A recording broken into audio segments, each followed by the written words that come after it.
नमस्कार, स्वागत है आप सभी का इंडिया वॉइस पर। मैं आपके साथ निकिता कश्यप। इंडिया वॉइस की ओर से आप सभी को होली की ढेरों शुभकामनाएं। तो चलिए अब बुलेटिन की शुरुआत करते हैं। खबर रायपुर से है, जहां मुख्यमंत्री विष्णुदेव साय ने राज्यपाल रमन रेगा के जन्मदिन पर उन्हें ढेरों शुभकामनाएं दी। और जहां मुख्यमंत्री ने आज लोक भवन पहुंचकर राज्यपाल को बधाई दी और उन्हें छत्तीसगढ़ के पारंपरिक ढोकरा शिल्प की आकर्षक कलाकृति, शोल और तमाम चीजें भेंट की गई। जहां आपको बता दें कि इस अवसर पर मुख्यमंत्री ने राज्यपाल के उत्तम स्वास्थ्य, सुखमय जीवन और दीर्घायु की भी कामना की। और जहां मुख्यमंत्री ने राज्यपाल के साथ आत्मीय मुलाकात की और उन्हें छत्तीसगढ़ की संस्कृति से जुड़ी या विशेष उपहार की चीजें भी भेंट की गई।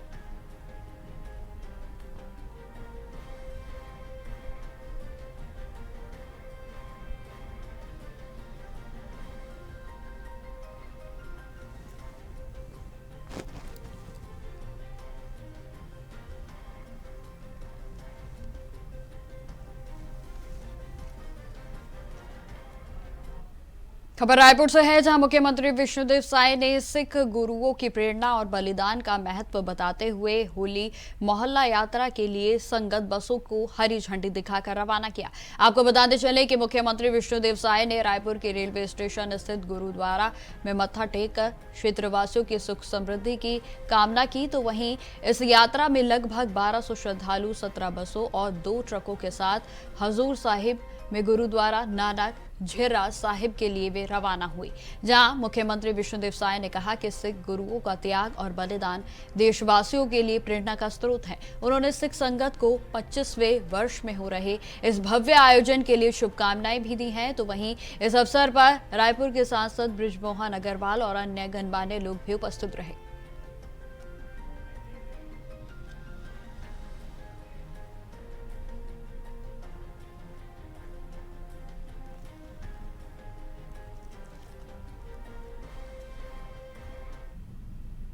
मुख्यमंत्री विष्णुदेव साय ने राजनांदगांव जिले के ग्राम नादिया स्थित कबीर मठ आश्रम में आयोजित अखिल भारतीय सदगुरु कबीर संत सम्मेलन में भाग लिया। और जहां उन्होंने संत कबीर की वाणी को समाज को जोड़ने वाली और सरकार के संकल्प को जनजीवन संवारने वाला बताया।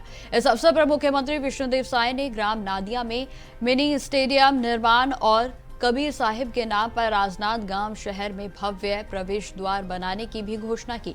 साथ ही साथ आश्रम के विकास के लिए भी 11 लाख रुपए की स्वीकृति की घोषणा की गई है। और जहां मुख्यमंत्री विष्णुदेव साय ने कबीर दास जी के दोहे का उल्लेख करते हुए जीवन के आदर्श संदेशों पर जोर दिया, तो वहीं उन्होंने छत्तीसगढ़ में संत कबीर के प्रभाव का भी उल्लेख किया। उन्होंने कहा कि प्रदेश में संत कबीर के संदेशों का गहरा प्रभाव रहा है। और जहां मुख्यमंत्री ने किसानों के लिए विभिन्न योजनाएं और आवास योजनाओं की भी जानकारी उनकी ओर से मंच से दी गई।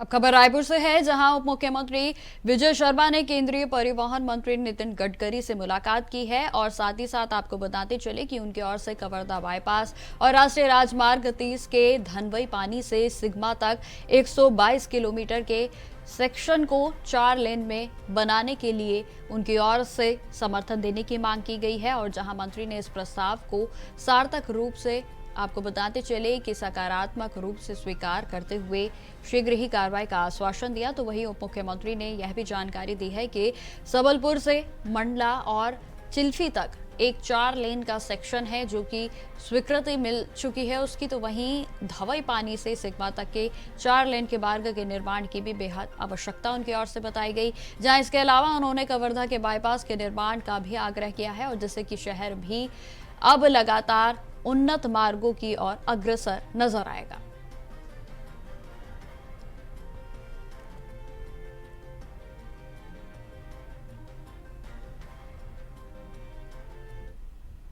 नहीं, नागपुर का दौरा तो सिर्फ नेशनल हाईवे 30 का एक सेक्शन है, धवई पानी से लेकर के सिमगा तक, जो कवर्धा भी होकर के निकलता है। तो उस सेक्शन में 4 लेन बनाने की घोषणा नहीं हुई थी, जबकि शिमला के बाद रायपुर तक 4 लेन है और उधर धवई पानी से लेकर जबलपुर तक के 4 लेन के आदेश हो चुके हैं। तो धवई पानी जो चिल्फी का क्षेत्र है, धवई पानी वहाँ से बोडला से कवर्धा से इंदौरी से दशरंगपुर के बाद आगे बेमेतरा के बाद सिमगा, ये जो पैच बच जाता है, इसके 4 लेन बनाने के लिए मैंने माननीय केंद्रीय सड़क परिवहन मंत्री जी से आग्रह किया। मैं हृदय से अभिनंदन उनका करता हूं, उन्होंने तुरंत ही उस बात के लिए निर्देश दिया। खबर रायपुर से है, जहां महासमुंद जिले में 15 माओवादियों ने छत्तीसगढ़ सरकार की पुनर्वास नीति के ऊपर विश्वास करते हुए हथियारों सहित पुनर्वास का मार्ग अपनाया और जहां यह पुनर्वास का कार्यक्रम पूना के मारगेम पुनर्वास से पुनर्जीवन के तहत उड़ीसा सीमा के पास महासमुंद में हुआ। उप मुख्यमंत्री विजय शर्मा ने इन युवाओं का शुभकामनाएं देते हुए इसके साथ साथ आपको बता दें कि बरगढ़, बालांगीर और महासमुंद डिवीजन का माओवादियों का प्रभाव पूरी तरह से समाप्त हो गया है। जहां उन्होंने यह भी कहा कि यह पुनर्वास का कार्यक्रम छत्तीसगढ़ के नक्सल मुक्त होने की दिशा में एक बेहद ही महत्वपूर्ण कदम है। दहलीज पे खड़ा है, ऐसे मौके पे खड़ा है जहां पे अब जो माओवाद है पूर्णतः एवं उनके साथ 15 सभी सदस्यों से अनुग्रह है कि स्टेज पे आके जो पुनर्वास है बहुत ही महत्वपूर्ण है और वो ये है कि बालांगीर, बरगढ़ और महासमुंद ऐसे तीनों क्षेत्रों को मिलाकर के एक डिवीज़न उनका हुआ करता था और इस डिवीज़न के सारे ही 15 लोगों की टीम इनकी शेष रह गई थी। उसमें विकास नामक व्यक्ति प्रमुख था, जो कि हमारे यहाँ जो DKSZC लेवल होता है उस लेवल का था। मतलब हमारे यहाँ नॉर्थ सब जोन के सेक्रेटरी का पुनर्वास उस समय हुआ था, जो सतीश है। तो खबरें लगातार जारी रहेंगी, फिलहाल रुकते छोटे से ब्रेक के लिए। तो ब्रेक के बाद एक बार फिर से स्वागत है आप सभी का। बढ़ते हैं खबरों की ओर। खबर रायपुर से है, जहां विकसित भारत युवा संसद 2026 का आयोजन माय भारत युवा कार्यक्रम और खेल मंत्रालय भारत सरकार के संयुक्त तत्वाधान में पंडित रविशंकर शुक्ल विश्वविद्यालय में हुआ और जहां इस कार्यक्रम का विषय था कि आपातकाल के 50 वर्ष भारतीय लोकतंत्र के लिए सीख और जहां 195 से अधिक युवाओं ने पंजीकरण कर इस कार्यक्रम में उत्साहपूर्वक भाग लिया है। आपको बताते चले कि लोकतंत्र की मजबूती, संवैधानिक मूल्यों पर विचार किए गए, तो वहीं निर्णायक मंडल ने भी प्रतिभागियों की तार्किक क्षमता और प्रस्तुतियों का जमकर उनकी ओर से सराहना उनकी ओर से की गई।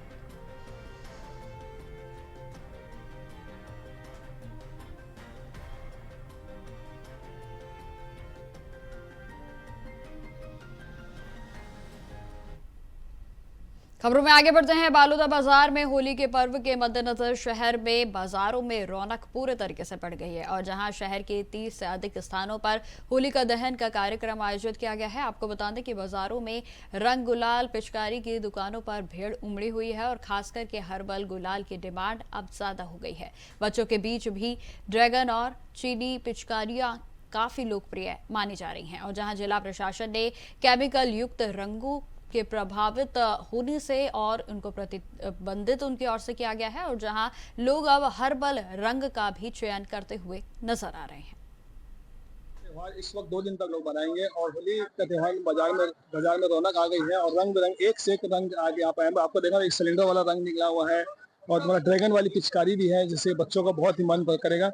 हमारे दुकानदार है भाई कि आप ये बताइए कि इस वक्त होली में कौन कौन से रंग की ज्यादा डिमांड है, कि हर्बल रंग ज्यादा है कि जो सिलेंडर वाला रंग ज्यादा है? इस बार हल्बार वाला रंग तो हमेशा बिकता ही है, सिलेंडर वाला जो इस साल नया आया है और मांग अच्छी है इस बार। और जो चाइनीज आइटम है उसकी मांग कैसी है? चाइनीज आइटम तो मांग अच्छी उसकी भी है, बाकी हमको चाइनीज आइटम थोड़ा सा नहीं लाना चाहिए, बाकी वही सब फैंसी के नाम से बिकता है बढ़िया चाइनीज आइटम। अच्छा, कौन सी डिमांड ज्यादा मांगते हैं लोग यहाँ पर चाइनीज वालों को? ये सब गन ये हो गया, ये ऐसा फैंसी गन, सब ऐसा फैंसी मांगते हैं आजकल। और जो हर्बल जो यहाँ पर कहाँ से मिलता है आप लोग को? अपन ये रायपुर से आता है, श्री गणेशा गुलाल फैक्ट्री रायपुर, वहाँ से आता है। तो कौन से रंग हर्बल ज्यादा पसंद करते हैं लोग? लाल गुलाबी। ये किससे बना होता है आपको जानकारी है क्या? हाँ, ये देसी बनता है ना। हाँ, आपको बता दें कि यहाँ पर जो चाइनीज पिचकारी की मांग ज्यादा है, वहाँ पर एक से एक वैरायटी करके यहाँ पर लोग मांग ज्यादा बता रहे हैं हमारे। और जो एक नया जो निकला है यहाँ पर ये फायर गन बल्ब बनाते हैं, सिलेंडर वाले पे नया रंग निकला हुआ, चूड़ी का नया रंग आप देख सकते हैं, इनकी मांग ज्यादा है। और आज यहाँ पर बाजारों में जो रौनक है बहुत देखने को मिल रही है। निश्चित ही कि जो होली का त्योहार है साल में एक बार आता है, छत्तीसगढ़ में बड़ी संस्कृति के साथ लोग यहाँ पर गुलाल लगा के एक दूसरे को अपनी भावनाओं से अवगत करके और बहुत ही धूमधाम से यहाँ पर होली का त्योहार मैं इंडिया वाइज के लिए भलोया से प्रदीप महर्षि। अब खबर रायपुर से है, जहां पुलिस मितान सम्मेलन का आयोजन पुलिस अधीक्षक श्वेता श्रीवास्तव सिन्हा के निर्देशानुसार किया गया और यह सम्मेलन थाना धरसिंवा में अतिरिक्त पुलिस अधीक्षक प्रशांत शुक्ला की अध्यक्षता में हुआ है। आपको बताते चले कि सम्मेलन में थाना प्रभारी निरीक्षक राजेंद्र दीवान सहित अन्य पुलिस अधिकारी भी मौजूद रहे और जहां पुलिस मितानों को उनके कर्तव्य और दायित्वों के बारे में विस्तार से जानकारी दी गई और जिसमें कि कानून व्यवस्था को बनाए रखने तो वहीं पुलिस जनता के बीच समन्वय स्थापित करने की भी बात कही गई है। आपको यह भी जानकारी देते चलें कि अतिरिक्त पुलिस अधीक्षक ने पुलिस मितानों को पुलिस और जनता के बीच एक मजबूत कड़ी बताया है। तो वहीं इस मौके पर पुलिस मितानों को हेलमेट और टी शर्ट भी वितरित की गई। सम्मेलन का उद्देश्य सामुदायिक पुलिसिंग को बढ़ावा देना है।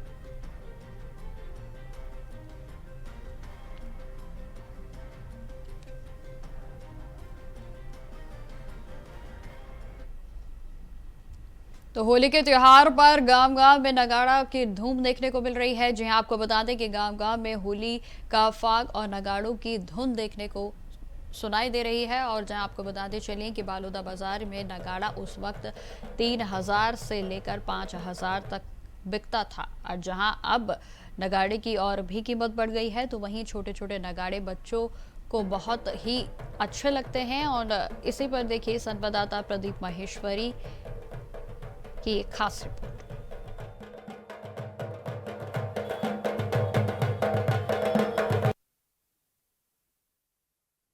होली का त्योहार है और नगाड़ा ना बजे और नगाड़ा की धुन यदि गांव में ना बजे तो होली का त्योहार मजा आता नहीं है। नगाड़ा का आज भी महत्व, चाहे डीजे या आधुनिक तकनीक कितनी भी आ जाए, लेकिन जो हमारी जो संस्कृति है छत्तीसगढ़ की और जो फाग का जो गाना होता है बहुत ही महत्व रखता है, जिसमें नगाड़े की जो धुन में इसको देखा जा सकता है। और इसको बनाने वाले हमारे शैलेश भाई आए हुए, इन्होंने बता हम जानना चाहें कि नगाड़ा की कीमत क्या चल रही है, डिमांड कितनी, गाँव में लोग कैसा पसंद करते हैं और आप कैसे बनाते हैं, शैलेश बताएंगे। अपना परिचय देंगे उसके बाद। जी, मेरा नाम शैलेश मालेकर है, मैं डोंगरागढ़ से हूँ। मेरे को लगभग 8 साल हो गया बलौदा बाजार आते हैं। ये नगाड़े की जो अपने को जैसे नगाड़ा है साइज है छोटा से बड़ा लेकर, ये 150 रुपए से स्टार्ट है और 2800 रुपए तक लास्ट है इसमें। और नगाड़ा तो हर सीजन में बढ़िया बिकता है भैया, आज भी बिक रहा है, रिस्पॉन्स अच्छा है और आगे रहेगा क्योंकि ये पुरानी संस्कृति है, ये चलते आ रही तो चलेगी। आप लोगों को सामान जो रॉ मटेरियल होता है वो कहाँ से मिलता है? हंडी तो हमको कुम्हार से मिल जाता है, बाकी चमड़े का जो है वो व्यापार शुरू से दादा परदादा के समय से बनता आ रहा है, वो मिल ही जाता है हमको। और इसको आप लोग कब से तैयारी करते हैं? कम से कम हमको 2.5 से 3 महीना लगता है इसको तैयार करते हुए। और जैसे 8 से 10 दिन बचा रहता है होली त्योहार तो मार्केट में आना चालू हो जाता है। अभी तक आपके कितने नगाड़े बिक चुके हैं? अभी तक तो हम लोग एक गाड़ी लाते हैं भैया, लगभग बिक ही जाता है, थोड़ा सा बचा है। और त्योहार आज हो चाहे कल हो, दोनों का रिस्पांस अच्छा रहेगा क्योंकि चंद्रग्रहण के चलते आगे पीछे थोड़ा सा हो रहा है होली का त्योहार, लेकिन उससे कोई फर्क नहीं पड़ता। जिसको एंजॉय करना है वो जरूर लेता है। नगाड़ा त्योहार बढ़िया शांति पूर्वक से मनाया जाता है। गाँव में भी तो इसकी डिमांड बढ़ रही है कि घट रही है? ऐसा नहीं, जब तक ग्रामीण क्षेत्र में अगर नगाड़ा नहीं जाएगा तो होली नहीं मनाया जाता है, तो उसका रिस्पांस बहुत अच्छा आता है। ये आपकी जो लकड़ी आती है वो भी मिलती है कि आपको? हाँ, लकड़ी हम लोग बनवाते हैं मशीन से कटवा के, वो अलेबल करवाते हैं, 50 रुपए पर जोड़ी देते हैं नगाड़े के साथ। कौन सी लकड़ी रहती है वो? ये हम लोग जंगल से मंगवाते हैं, भिरहा लकड़ी बोलते हैं, वो रहता है, वो सिर्फ बड़े नगाड़ों के लिए रहता है खासकर। देखिए, आपने शैलेश भाई ने बताया कि आज भी जो संस्कृति है जीवित है और बिना फाग होली का जो त्योहार है नगाड़े के बिना नहीं होता। लेकिन भले शहर में बने ना हो, लेकिन गांव में आज भी हमारी संस्कृति जीवित है और नगाड़े के बिना जो होली का आनंद आता ही नहीं। मैं इंडिया वाइज के लिए बलौया से प्रदीप महर्षि। खबर रायपुर से है, जहां होली को शांतिपूर्वक मनाने के लिए शांति समिति की बैठक की गई। आपको बता दें कि पुलिस उपायुक्त मयंक गुजर ने इस दौरान बदमाशों के खिलाफ सख्त कार्रवाई करने के निर्देश जारी कर दिए हैं। जी हां, आपको बताते चले कि बैठक में अतिरिक्त पुलिस उपायुक्त आकाश मरकाम तो वहीं सहायक पुलिस उपायुक्त उर्ला पूर्णिमा के साथ साथ तमाम पदाधिकारी मौजूद रहे और जहां पुलिस के बड़े अधिकारी भी इस बैठक में शामिल हुए। बताते चलें कि पुलिस ने नॉर्थ जोन में गुंडा निगरानी और बदमाशों के साथ साथ आपको बताते चले कि जो भी आरोपियों के खिलाफ सघन कार्रवाई होगी उसके लिए अभियान को और भी तेज कर दिया गया है। और जहां पुलिस उपायुक्त ने स्थानीय नागरिकों से सहयोग की अपील करते हुए शांति व्यवस्था को बनाए रखने के निर्देश दिए, तो वहीं थाना क्षेत्रों में पेट्रोलिंग और गश्त बढ़ा दी गई है और शांति भंग करने वालों के खिलाफ कार्रवाई भी सुनिश्चित करने के आदेश जारी किए गए।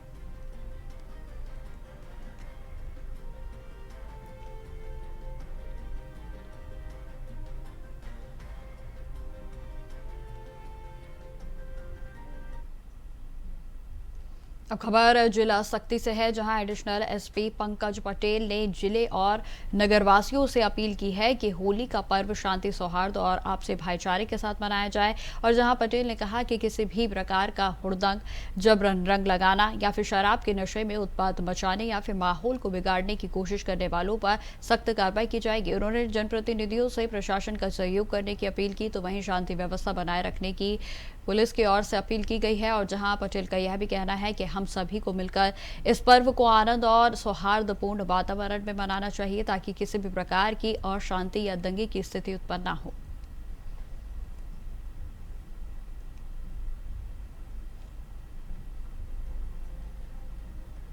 खबर बालोदा बाजार से है, जहां पुलिस ने होली के दौरान पेट्रोलिंग पॉइंट्स लगाए थे और जहां आपको बता दें कि एक युवक को स्कूटी में गांजा तस्करी करते हुए गिरफ्तार कर लिया गया है।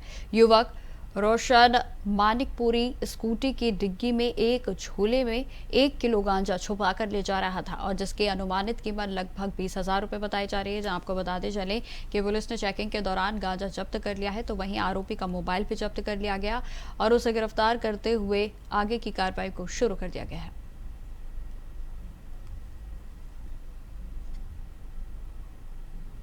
खबर बालोदा बाजार से ही है, जहां होली के त्योहार के दौरान गुंडे और बदमाशों के सक्रिय हो जाने के बाद अब पुलिस लगातार अलर्ट मोड में नजर आ रही है। जी आपको बताते चले कि भाटापारा में शराब के भट्टे के पास 2 युवक जो कि लोगों को रोककर चाकू दिखाकर पैसे वसूल रहे थे, उन्हें पुलिस ने गिरफ्तार कर लिया है। और जहां पीड़ितों ने तुरंत समाधान सेल को सूचित किया गया था और जिसके बाद पुलिस ने घेराबंदी करते हुए आरोपियों को गिरफ्तार किया, तो वहीं पुलिस ने उनके चाकू को भी बरामद कर लिया है। और जहां आरोपी के खिलाफ आर्म्स एक्ट के तहत मामले को दर्ज करते हुए आगे की वैधानिक कार्रवाई जारी है।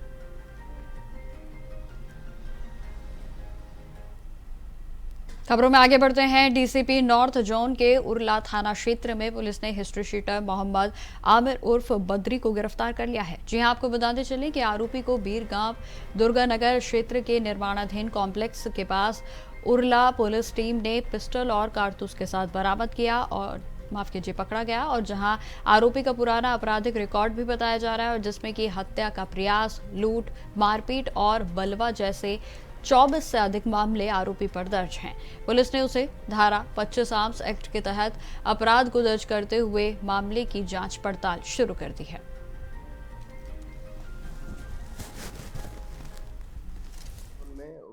उल्ला पुलिस स्टेशन में सूचना आ रही थी कि आमिनबाद लंबे समय से नॉर्थ जोन में उल्ला पुलिस स्टेशन में सूचना आ रही थी कि आमिनबाद बद्री नामक जो व्यक्ति है, जो कि हिस्ट्री शीटर भी है, गुंडा बदमाश भी रहा है थाने क्षेत्र का, वो पिस्टल लेके घूम रहा है। तो लगातार उसकी धरपकड़ की कोशिश की जा रही थी।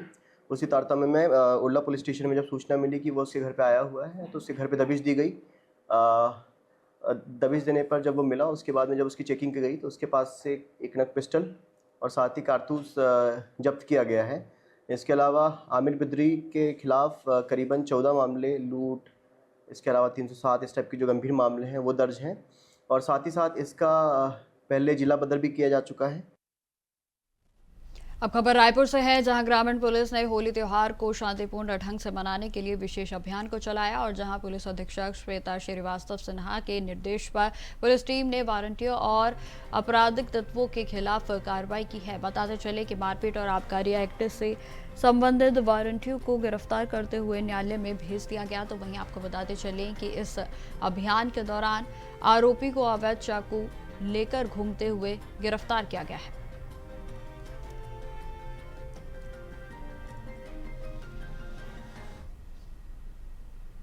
तो फिलहाल मेरे साथ इस बुलेटिन में इतना ही। देश दुनिया की तमाम खबरों की जानकारी के लिए बने रहे हमारे साथ। नमस्कार।